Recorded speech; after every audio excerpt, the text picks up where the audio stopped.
यहाँ की खिताबत और इमामत का शर्फ उन्हें हासिल है। तो आज की ईद ज़ुहा की नमाज में आपने अदा की, आइए क्या मैसेज वो लोगों को देना चाह रहे हैं, इनसे जानकारी लेंगे।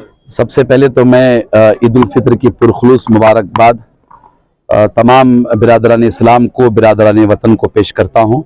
हिंदू, मुस्लिम, सिख, ईसाई सब के सब को ईद उल फित्र की मुबारकबाद पेश करता हूँ। शिद्दत की धूप रही, इस शिद्दत की धूप में भी बीजापुर की तारीखी शाही दखनी ईदगाह में बहुत बड़ी तादाद में अहले ईमान नमाज ईद उल फित्र अदा करने का शर्फ हासिल करते रहे और सब ने मिल करके आलम इस्लाम के लिए, बिलखुसूस वतन अजीज़ हिंदुस्तान के लिए दुआओं का अहतमाम किया। इस वक्त चूँकि हर तरफ नफरतों का माहौल है, ईद उल फित्र के ज़रिया हमने भी कोशिश की है कि पूरे मुल्क में बल्कि पूरी दुनिया को भाईचारे का पैगाम दिया जाए, मोहब्बत का पैगाम दिया जाए, उखुवत का पैगाम दिया जाए, एहतराम इंसानियत का पैगाम दिया जाए। नफ़रतों का ख़ात्मा नफ़रत से मुमकिन नहीं है, नफ़रतों का ख़ात्मा मोहब्बत से मुमकिन है। ईद उल फित्र के मौके पर यही पैगाम देने की कोशिश की गई है।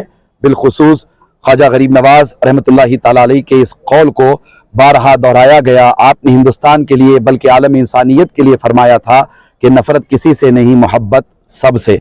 नफ़रतों के ख़ात्मे के लिए ये ईद उल फित्र इंशाअल्लाह संगे मील साबित होगी और इस ईद उल फित्र के ज़रिया हम हमारे अपने देश में भाईचारा, मोहब्बत के माहौल को आम करने की इखलास भरे जज्बे के साथ कोशिश करेंगे।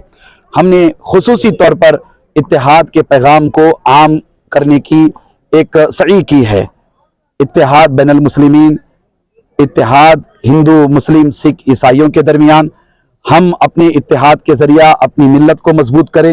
हिंदू, मुस्लिम, सिख, ईसाई इत्तेहाद के ज़रिया हम अपने मुल्क को मजबूत करें। इस वक्त इत्तेहाद की हर कदम पर ज़रूरत है। घर में इत्तेहाद की ज़रूरत है, मोहल्ले में इत्तेहाद की ज़रूरत है, माशरे में इत्तेहाद की ज़रूरत है, सोसाइटी में इत्तेहाद की ज़रूरत है, शहर में इत्तेहाद की ज़रूरत है, मिल्लत में इत्तेहाद की ज़रूरत है और मुल्क में भी इत्तेहाद की ज़रूरत है।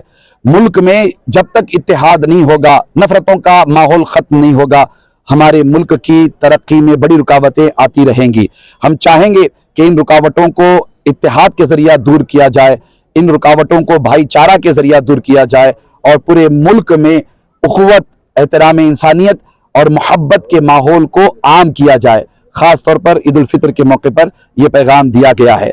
फिर मैंने खुसूसी तौर पर कहा है कि वो अनासिर जो मिल्लत को तोड़ने के काम में लगे हुए हैं, उनसे होशियार रहें।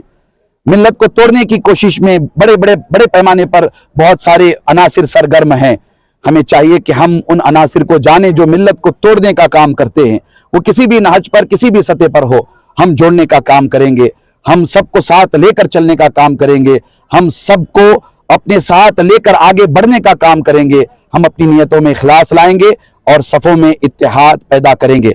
फिर एक मरतबा मैं आप सबको ईद उल फित्र की मुबारकबाद पेश करता हूँ। साहब, जिस तरह के मुल्क में, देश में हालात बने हुए हैं, इसे देख इन कामों से परहेज करना चाहिए। देखिए, सबसे पहले तो मैं सारे मुसलमानों से कहना चाहूंगा कि आप सच्चे पक्के मुसलमान बने, आप दीनदार बने, आप खैर उम्मत हैं, आप आखिरी नबी की अजीम शान उम्मत हैं।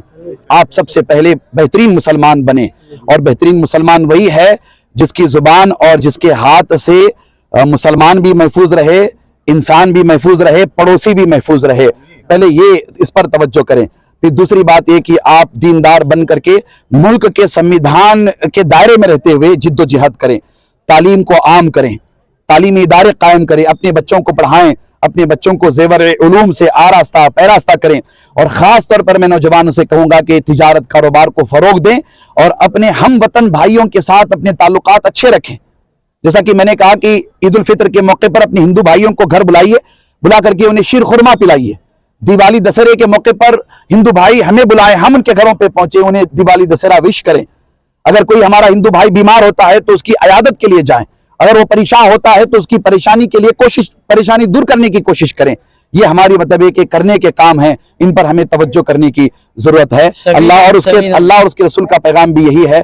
मुझे उम्मीद है कि ये पैगाम दूर दूर तक पहुंचेगा इंशाअल्लाह ताला। संविधान ने बनाया है और बाबा साहेब अम्बेडकर कोई मामूली पर्सनालिटी नहीं है। बाबा साहेब अम्बेडकर हमारे देश के मुजाहिद आज़ादी हैं, हमारे देश के पढ़े लिखे लोगों में उनका अपना शुमार होता है। उन्होंने बड़ी जिद्दोजहद करके सबको साथ लेकर के संविधान बनाया है और बाबा साहेब अम्बेडकर का बनाया हुआ संविधान हिंदुस्तान में कोई भी ना बदल सकता है, ना तब्दील कर सकता है, ना तोड़ सकता है, इसलिए कि इस देश में बाबा साहेब अंबेडकर से बड़ा अब तक कोई पैदा ही नहीं हुआ है। Thank you.